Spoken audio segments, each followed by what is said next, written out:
Vamos dar início ao conteúdo de saúde mental. Hoje a gente começa falando sobre CAPS, que é o iniciozinho mesmo para entender como funciona o modelo da assistência hoje, né?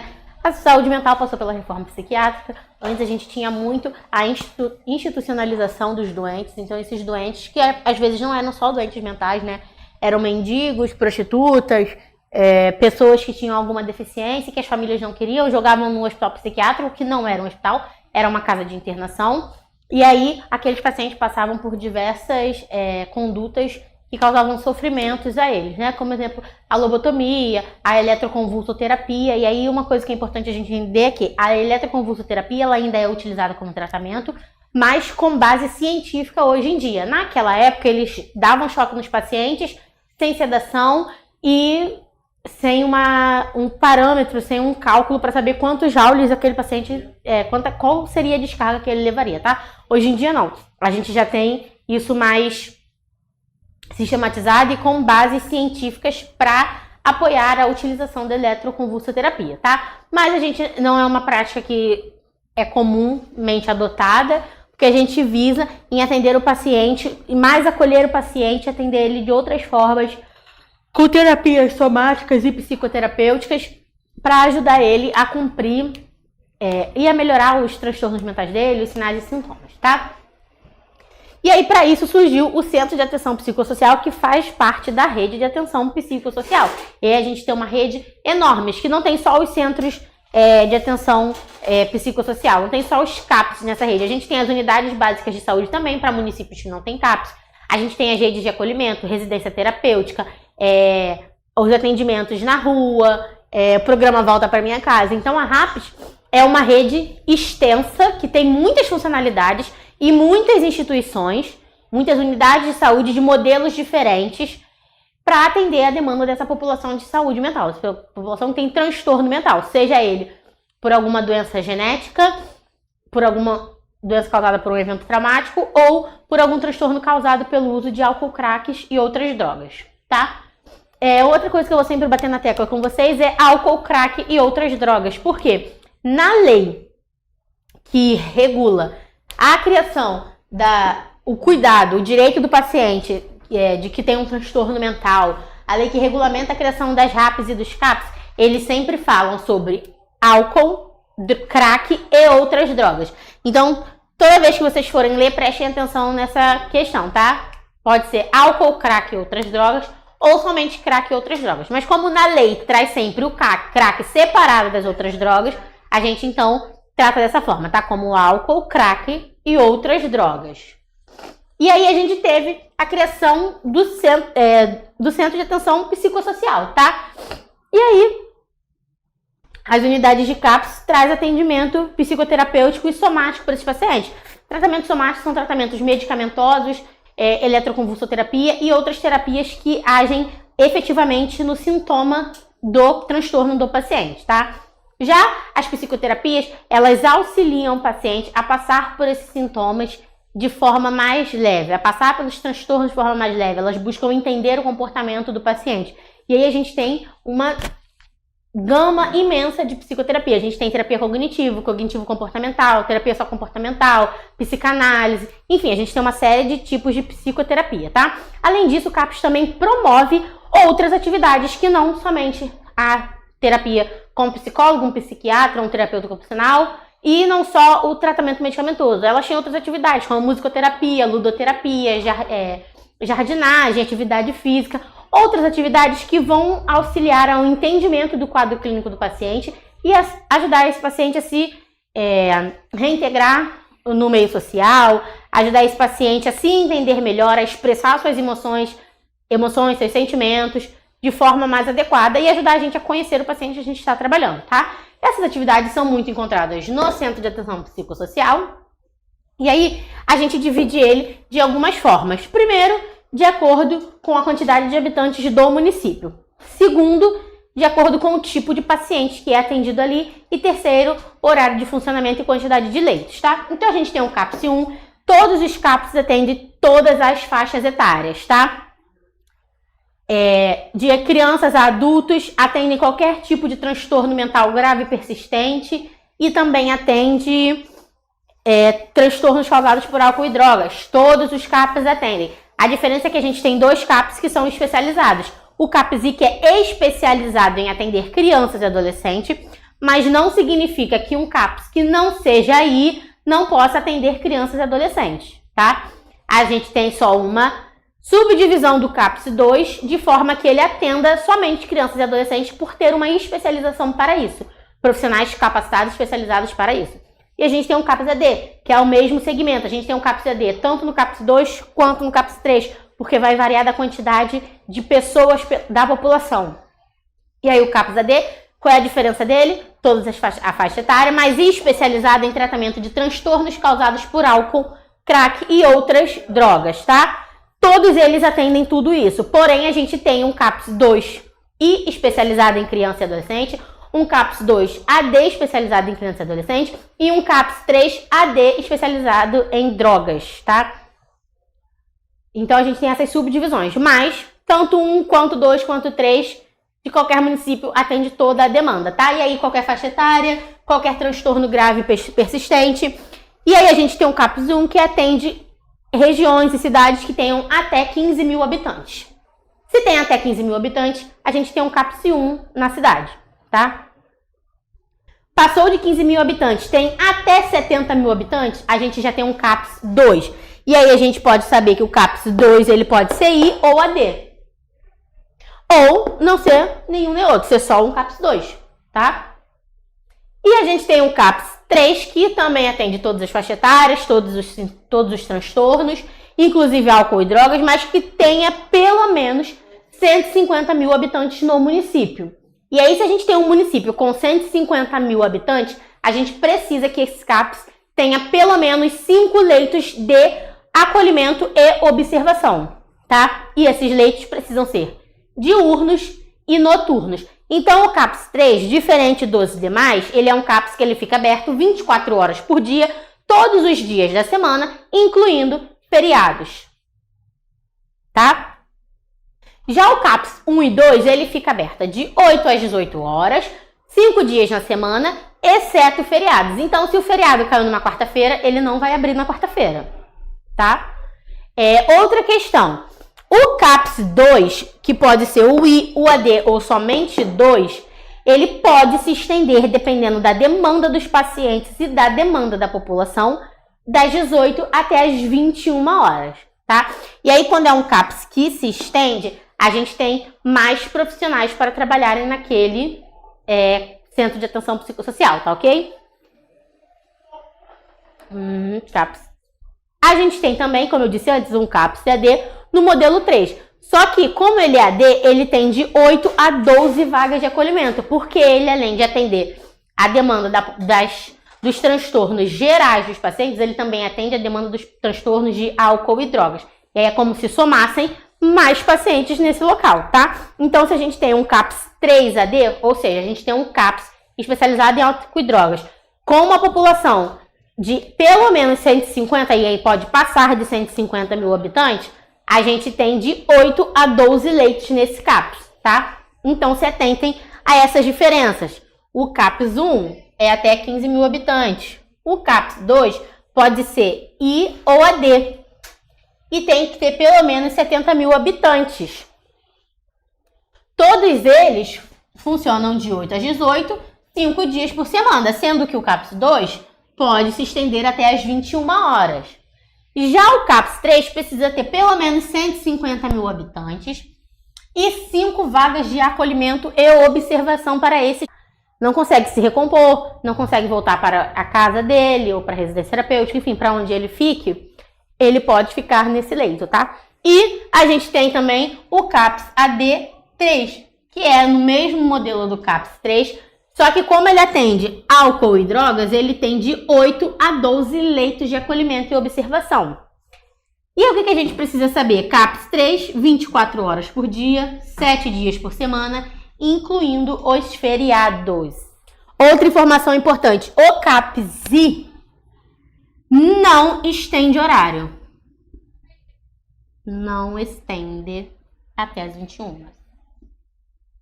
É um modelo de CAPS 2, mas diferente dos demais, não estende até as 21 horas, tá? É de 8 às 18, única e exclusivamente. Quando a gente fala de CAPS e transtorno mental, a gente tem a Lei 10.206 de 6 de abril de 2001. Então, o que a gente tem aqui, primeiramente? É uma lei muito nova. Essa lei tem 22 anos, né? 22 anos. Então, há 22 anos atrás, a gente não tinha uma lei que regulamentasse o modelo de assistência atual de saúde mental. Então, quem queria ter o hospital psiquiátrico tinha o hospital psiquiátrico, quem queria ter uma rede mais humanizada de atendimento tinha, enfim, era uma infinita bagunça. E aí, após todo o processo de reforma, todo o processo de legislativo, a gente teve, em abril de 2001, a criação da Lei 10.206, que aborda a proteção dos pacientes com transtornos mentais, tá? Todos eles, incluindo transtornos causados por álcool, crack e outras drogas. Além disso, ela redireciona o modelo de assistência em saúde mental. Então, ela traz esse modelo que a gente tem hoje, que é um modelo institucional, tá? É um modelo pós-reforma que a gente visa cuidar do paciente de forma mais humanizada, sem que seja obrigatório a internação deles em hospitais mentais. E aí, o que a gente tem? A gente tem alguns hospitais psiquiátricos ainda, e esses hospitais, o Pinel, por exemplo, em Botafogo, é um hospital psiquiátrico, mas eles tentam trazer essa questão mais humanizada para o atendimento. Lá a gente tem pacientes que ainda não conseguiram ir para as residências terapêuticas ou para outros projetos, ou voltar para casa por conta de tudo que sofreram ao longo dos anos, antes da reforma psiquiátrica, e do agravamento do transtorno mental desse paciente. A gente tem também pacientes que precisam ser internados, e aí a gente tem um modelo de assistência lá que esses pacientes, a gente evita que eles fiquem mais de uma semana internados. Então, esse paciente melhora o quadro dele, a gente manda ele de volta para casa. O paciente melhora, manda ele de volta para casa. Porque é assim que acontece. A gente faz tratamento de transtorno mental, não é para curar o transtorno mental. O tratamento é para aliviar os sintomas e diminuir a quantidade de crises e surtos, tá? Não significa que o paciente nunca mais vai ter um surto, nunca mais vai ter uma crise. Ele pode sim ter outras, só que os tratamentos são para melhorar essas questões, tá? Que podem ser aguçadas por uma série de fatores, não só a falta do medicamento. Então, por isso que a gente evita manter esse paciente institucionalizado, tá? A gente tenta tratar ele com os CAPS, psicoterapia, e ele só vai ser internado quando realmente necessário. A parte que tinha importância para vocês de CAPS e lei, eu já falei. Agora a gente vai entrar nos transtornos alimentares, tá? E aí a gente começa a falar das coisas mais específicas e os mais vistos. Vamos lá, transtornos alimentares. A gente vai entrar agora na parte das doenças propriamente dita, tá? E a gente começa falando dos transtornos alimentares porque é a menor quantidade de doenças que a gente tem numa categoria. E aí a gente tem uma definição para transtorno alimentar, que é toda e qualquer perturbação no comportamento padrão de alimentação de uma pessoa. E aí eu cito para vocês aqui, hoje, os mais comuns, que são anorexia, bulimia e compulsão alimentar, mas a gente tem uma série de outros transtornos. A gente tem o transtorno alimentar noturno, a gente tem o transtorno alimentar gourmet, a gente tem o transtorno... A obesidade é um transtorno alimentar, a gente tem o vigorexismo, a gente tem os transtornos alimentares, que é por conta do condicionamento físico da pessoa, que atinge pessoas que fazem muita musculação, enfim, a gente tem uma infinidade de transtornos alimentares por aí. Mas os mais comuns, que vocês vão ver cair com mais frequência em provas, são anorexia, bulimia nervosa e compulsão alimentar. E aí a gente entra em anorexia nervosa, que é caracterizado pela perda de peso excessiva de um paciente. Então é um paciente extremamente emagrecido, que pode chegar a caquexia, que é aquele emagrecimento extremo, e medo, um medo extremo de ganhar peso. E aí por que esse paciente com anorexia tem medo de ganhar peso? Porque quando ele se vê, ele tem uma distorção de como o corpo dele se apresenta. Às vezes ele está no peso ideal ou muito abaixo do peso dele e se vê muito acima do peso, ou vê que tem alguma coisa no corpo incomodando, uma gordurinha ali, uma parte, minhas coxas estão muito grossas, preciso emagrecer para diminuir isso. Isso é muito comum em modelos, atletas, bailarinas. Esse transtorno costuma muito atingir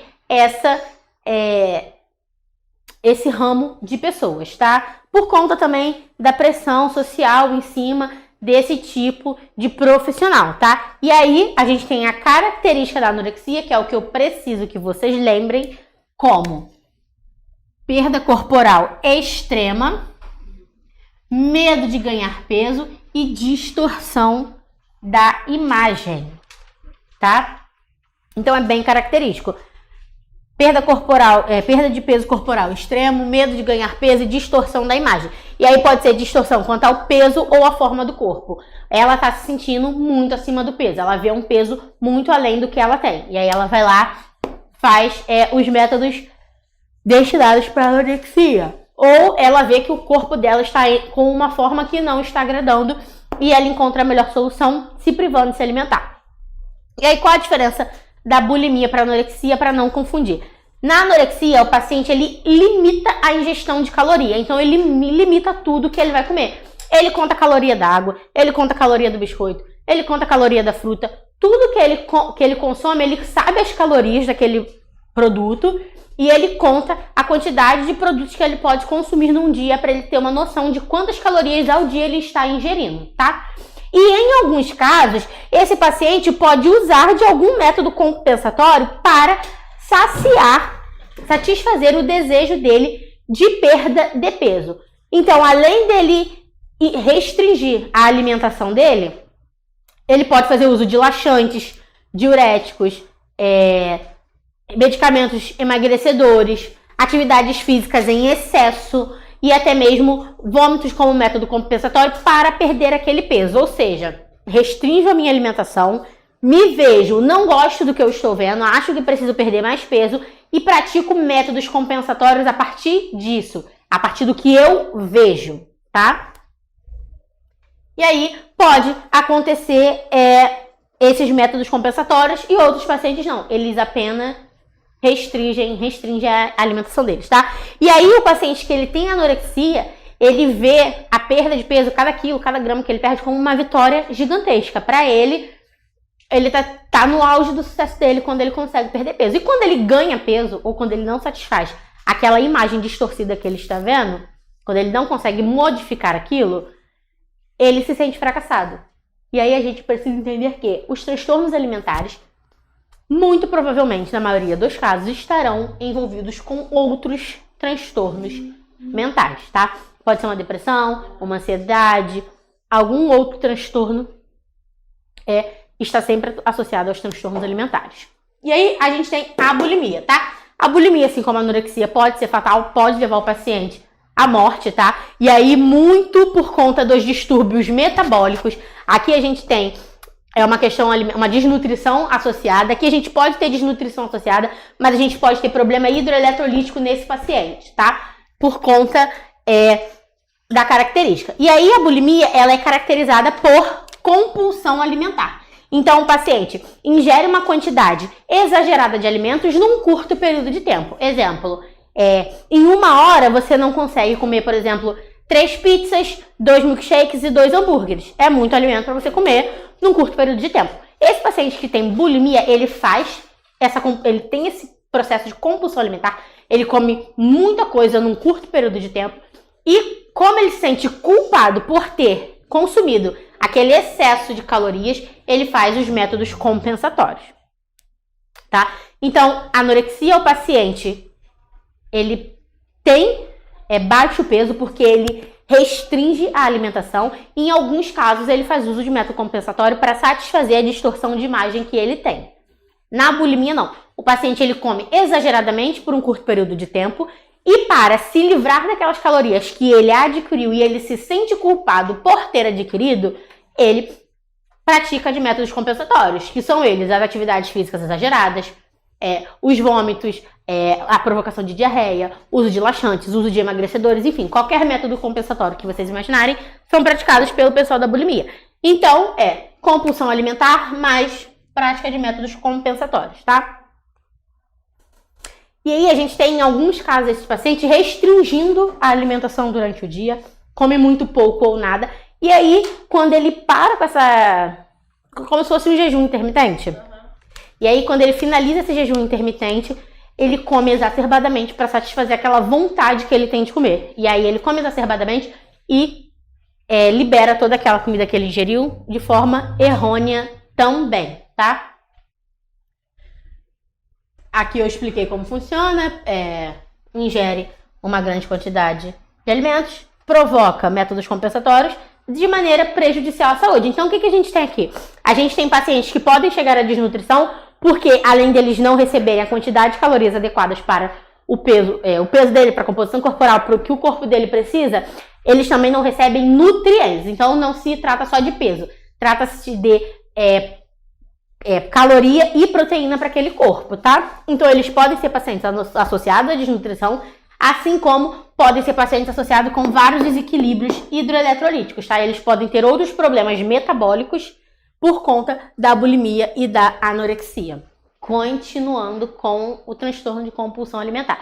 O transtorno de compulsão alimentar acontece da mesma forma que acontece na bulimia. A pessoa consome uma quantidade exagerada de alimento por um curto período de tempo.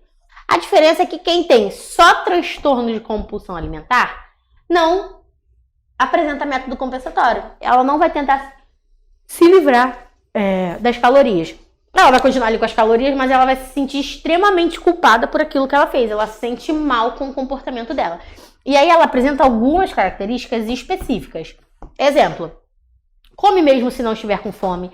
Quando ela come ela não gosta de comer na frente de outras pessoas porque ela se sente envergonhada pelo comportamento dela de comer exacerbadamente. Se ela tá comendo, não tá com fome, tá ficando cheia, extremamente satisfeita, ela não vai parar de comer enquanto ela tiver aquele alimento ali com ela. Independente do quanto ela já tenha comido, ela não vai parar de comer. E aí isso causa essa sensação de vergonha nela. Não gosta de se alimentar na frente dos outros. Quando se alimenta dessa forma, fica culpada e envergonhada, estando na presença de outras pessoas ou não. Mesmo que sozinha, ela se sente mal com aquele comportamento. E essa compulsão acontece pelo menos uma vez na semana. Para a gente ter um diagnóstico de compulsão alimentar, o paciente precisa fazer essa ingesta exacerbada com culpa pelo menos uma vez na semana por 3 meses seguidos. Se não tem essa frequência, essa periodicidade, não sai diagnóstico de compulsão alimentar. Então, ela vai apresentar isso pelo menos uma vez na semana, tá? Bem simples de entender. E aí a gente tem os tratamentos para os transtornos alimentares. Aqui eu dei o tratamento de modo geral, não dei medicação específica nem nada, porque vai variar muito das características do transtorno e das doenças mentais que o paciente esteja associado. Porque, de repente, se é um paciente que tem uma ansiedade e apresenta, decorrente disso, uma compulsão alimentar associada à bulimia, a gente vai tratar o distúrbio de ansiedade generalizada dele, para aí sim tratar consecutivamente o outro transtorno, tá? E aí a gente faz psicoterapia. A terapia mais comumente usada é a cognitivo-comportamental, e aí nessa terapia a gente vai entender como acontece a distorção do pensamento desse paciente, a distorção desse comportamento, fazê-lo enxergar isso e como essa distorção de comportamento e pensamento atrapalha a vida diária dele, como isso influencia negativamente na vida dele, tá? Além disso, a gente faz uso de terapia medicamentosa, tratamentos somáticos. Dependendo do distúrbio, a gente vai associar a atividade física. Então, se é um paciente que tem obesidade, compulsão alimentar, está acima do peso, atividade física para associar. E as doenças físicas e metabólicas que podem ser diversas, como infecções, desnutrições, distúrbios com deficiência de vitamina e minerais, queda de cabelo, baixa imunidade, interrupção da menstruação, deterioração dos dentes do paciente e até mesmo suicídio. Por que suicídio? Muita pressão em cima daquele paciente, ele acaba cometendo suicídio, tá? E aí, essas doenças físicas e metabólicas que estão associadas a esse paciente por conta do transtorno que ele apresentou, do transtorno alimentar que ele apresentou, vão ser tratadas especificamente por profissionais específicos para elas, tá? Então, a gente vai tratar não só a doença mental, mas as doenças físicas decorrentes da doença mental. Vamos lá, transtornos mentais. A gente vai entrar agora na onda dos transtornos mentais, já que a gente já falou sobre os transtornos alimentares que eram pertinentes, tá? A gente começa falando do TOC, que é o transtorno obsessivo compulsivo. O TOC, ele é um tipo de ansiedade, tá? Que tem como característica principal as obsessões e compulsões. E aí, eu trouxe para vocês o que é cada coisa, tá? A obsessão é quando o paciente tem pensamentos recorrentes e persistentes de alguma coisa na mente dele. Além disso, pode também ser causada por impulsos ou imagens que aparecem de forma intrusiva para aquele paciente, de forma indesejada. E aí, qual é o problema das obsessões do paciente que tem um transtorno? Essas obsessões, elas causam ansiedade, causam estresse para ele. Então, elas são tão intrusivas, elas são tão persistentes que ele se incomoda. E é a partir daí que vem as compulsões. A compulsão nada mais é do que um método compensatório para satisfazer aquela obsessão e ele conseguir ficar em paz. Porque as obsessões causam extremo sofrimento psíquico para ele. Ele fica extremamente incomodado com aquilo. Ele se sente perturbado por aqueles pensamentos, ideias ou vozes que pode vir na mente dele para ele realizar algum ato compulsivo, tá? E aí, os comportamentos, as compulsões são atos repetitivos que são derivados desses pensamentos obsessivos, tá? Então, ele faz ações repetidas para materializar aquele desejo da obsessão que vem na mente dele. E aí, qual é o problema disso? Cada vez que ele tem uma obsessão, aquela obsessão incomoda ele, traz sofrimento para ele, estresse e ansiedade, e ele compensa ela com as compulsões, isso vai se tornando um ciclo vicioso que não tem fim, é cada vez maior. Então, quanto mais ele compensar, as obsessões maiores e mais insistentes elas virão. E aí, essas obsessões e essas compulsões vão acabar a longo prazo, atrapalhando as atividades diárias dele e das pessoas que vivem em volta desse paciente, tá? E aí a gente tem 3 tipos de toque. Os tipos de toque não é a mesma coisa do que as características, tá? A gente tem os tipos de toque de acordo com o que predomina mais, se são as ideias intrusivas ou as compulsões.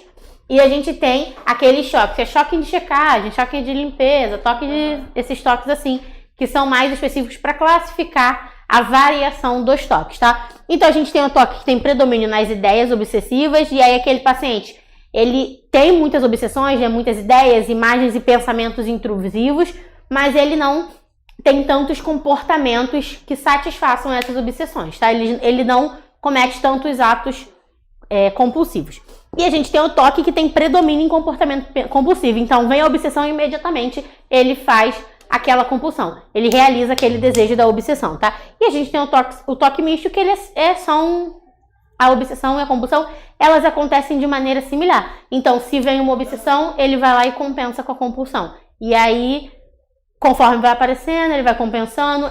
As compulsões não se sobrepõem aos pensamentos e os pensamentos não se sobrepõem às compulsões, tá? E aí a gente tem o sinal e sintoma dele, que são as obsessões e as compulsões propriamente ditas, tá? Então, é um quadro de ansiedade caracterizado por por obsessões e compulsões.